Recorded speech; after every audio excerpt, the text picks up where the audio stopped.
Aba, marapit na pala itong ating bulaklak na itich. Very, very good, very, very nice. Kailan kaya yan mag-go-open?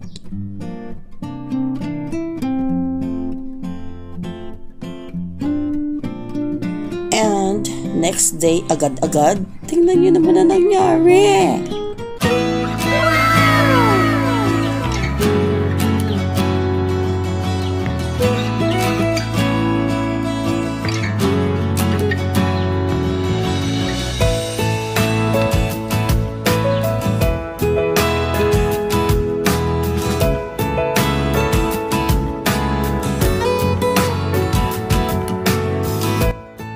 Oh, diva, good morning, gandang view, and then sound trip tayo ng ating INC Original and ang almusal natin. Wow! Very good morning! Paano na tayo nito?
And yes, nag-walking nga ang lola nyo kasi super inip na ako. It's my day off.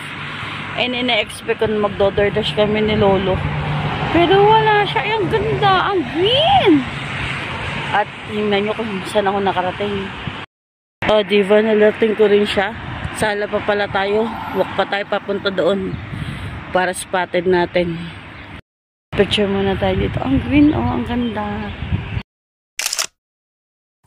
Ay, ang ganda pa roon, kaya lumapit tayo dun maya-maya.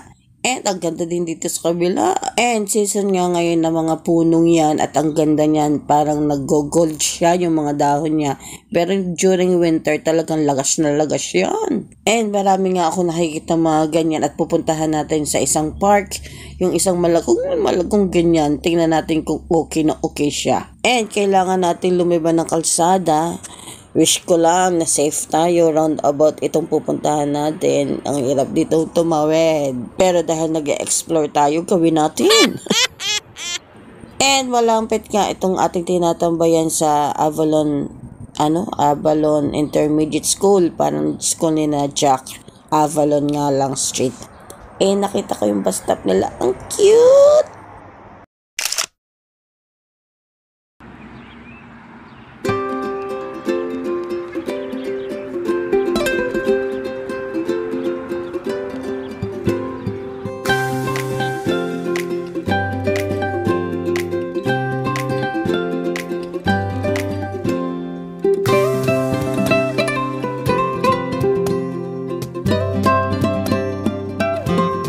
Diba, ang ganda niya.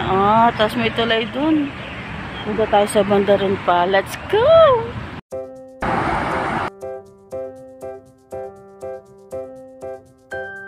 And meron nga dito maliit na train station.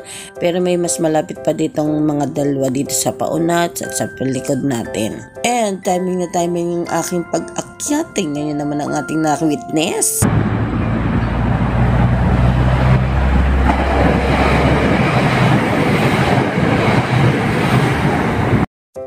Oh, diba? Di buhay na buhay ngayon ang ating pang-reels. Yes, mga kailang kaya ito. And commercial muna. And speaking nga sa mga views, ay update ko kayo sa ating mga big blaster. Okay? Na talagang napakadaming views ng ating mga reels at pakikita ko nyo sa inyo yung mga nitong nakaraan laang na mga views ng ating mga reels. Let's see. Kung matatandaan yung nirelas natin na nagko-collect ng basura, tingnan naman, 16,600. Itong ating ayun, naka-1 to nga Hindi na masama. At itong ating nangungunang reels, ito naman sa ating train, tingnan naman, 17.9. Go, go, go. And counting pa yan. Ang tanong na monetize na ba tayo sa Facebook? Ang sagot ay hindi pa po. At hindi ko nga alam kung anong binabasihan nila. Bahala na kayo dyan. Basta sisipagan ko na lang upload ng upload para may ma-share, diba?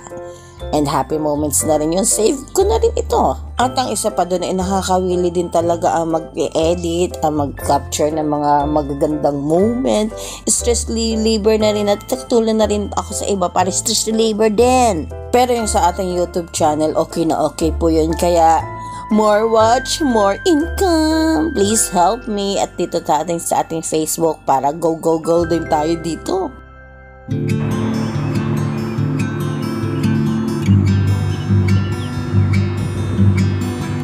And pagbaba mo nga ng tulay, ito namin yung makikita mo doon sa kabila. And ang ganda,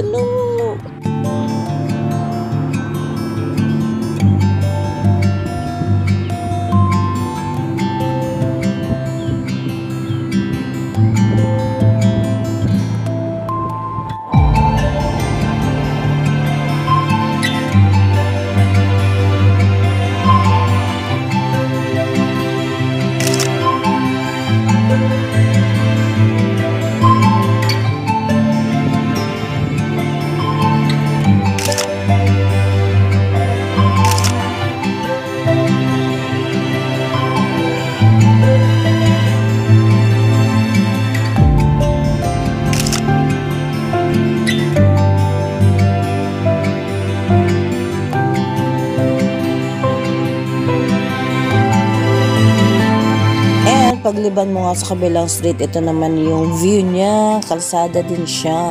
Hindi na ako bumaba dyan at mas dami yung puno doon sa kabila kaya mas magandang view doon. Pero kailangan natin lumiban ulit doon sa pinanggalingan natin kasi sa bridge, doon lang sa side na yun may pathway kaya hindi tayo pwede dito sa kabila. And try natin i-catch yung ibang view pa. And dito nga sa kabilang side ng bridge, ay kita nga yung bundok doon sa likod. Tingnan mo, may bundok doon. And it's time na para umuwi at dyan tayo nanggaling kanina at kailangan na natin umuwi kasi malamig na. And tapos lang ang paggagala natin at tinan nyo ang kainitan. Kanina umuulan pero ngayon 6:30 na ng hapon pero mainit pa rin. And let's go home na. Tama na natin pa masyado. Baka mangitim ang lola nyo. And ayan ang bahay ng ating mga di pala bahay, street lang.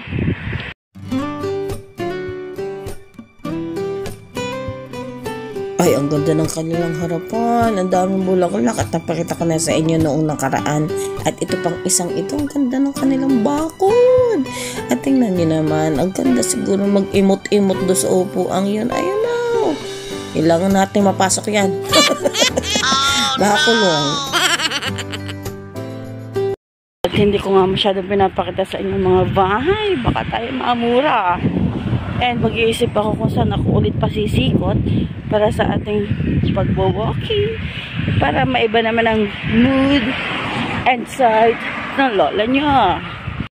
And sa akin yung paglalakad kanina, syempre, nakatch na naman ang attention ng lola niya sa mga bulaklak na itich. Ang gaganda, no?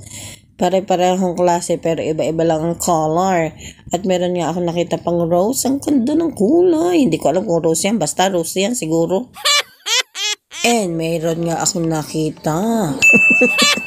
Isang street. At pwede natin yung pasukin kasi mga bakod lang. O, diba? Tingnan. Tingnan natin kung ano doon sa meron doon sa kabila. Let's go. Saan nagsusunod?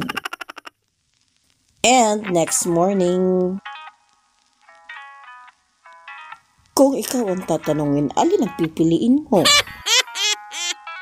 May kamats pang garne. Ay siya, kainan na. Kasama pa ngayon ng mga pasalubong sa atin from Pilipinas. And may ilan kaming pinabili pero hindi natin afford ang masyadong madami kaya hindi masyadong karamihan. At yan, meron din tayong napasalubong sunshine. Ang masasabi ko nga lang dito, ba't ang liit-liit na? Hindi naman yung ganyan dati kaliit. O diga. Kahit nga yung ibang mga sa bagay, kalimitan naman talaga siya. Business talaga. Pagkatagalan ay lumiliit na talaga. Pero yung presyo lumalaki. Finalize ko na nga ating pa-box.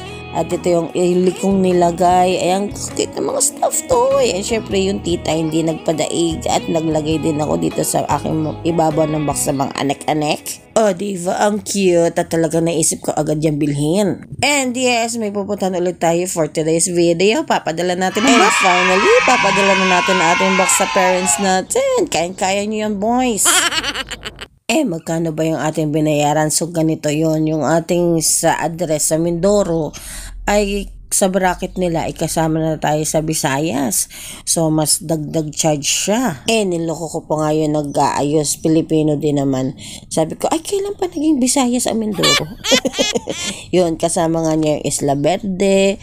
Tapos, meron pang ibang sinasabi siya. From Manila, isasakay ulit ng barko. So, ang naging charge niya ay 185. Kung sa ordinary lang siguro 170 tapos may down na tayong 20 yung kinuha natin yung box. So yun nga nabawas-bawasan. And take note nga pala, lahat nga pala ng part ay lalagyan yung ng packaging tape, yung makinis, wag yung rough. Kasi nga nai-scratch siya, masisira, diba? Okay na rin sana yung nilagay ni Lolo do sa top at saka sa bottom. Kaso hindi nga uubra. So bumili pa ulit kami ng packaging tape na clear. Kasi naman to si Lolo. Yan nga. Pero okay naman yun. Yung kulay white na ginagamit nila sa work. Kaya lang, pag hinawakan mo siya, mararamdaman yung mga edges. Tapos may mga basta gets nyo na yun. Basta dapat smooth lang, smooth. Para hindi pagsisimula ng sira ng box. Sayang ating box. Syempre, lalo na yung laman. Sayang na sayang yun. And kung nalulula na kayo pa uuli ni Lolo at ni Rapa Boy. Wala na kasi mapakita.